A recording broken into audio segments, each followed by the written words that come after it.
Hundreds of people in the valley say they are hearing voices in their heads. And those voices are being transmitted by microwave or other methods. Well, several viewers asked us to investigate what they call electronic harassment. KMIR 6's Angela Monroe joins us now with what she's discovered. Angela. Electronic harassment, synthetic telepathy, voice-to-skull technology. Chances are you haven't heard of these terms, but after searching the internet, I found dozens of websites dedicated to the phenomenon and several Valley residents who say they're victims.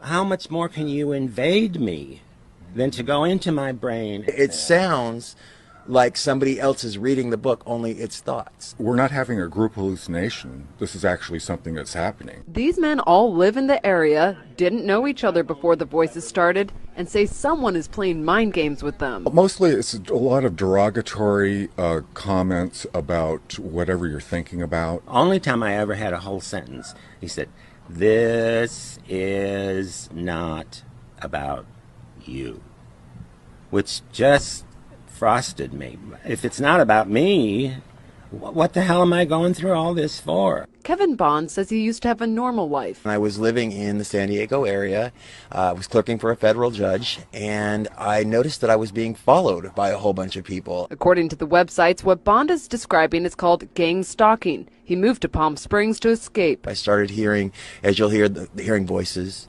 and what they'll call voice to skull or microwave hearing. Bob Stansfield says his experience was similar and started a decade ago. They were active in following me around here, and I started hearing the voices a little bit after the vehicular stalking. Randall Ringer says the voices started when he was undergoing chemotherapy. The first thing that was said was, "Randall Ringer."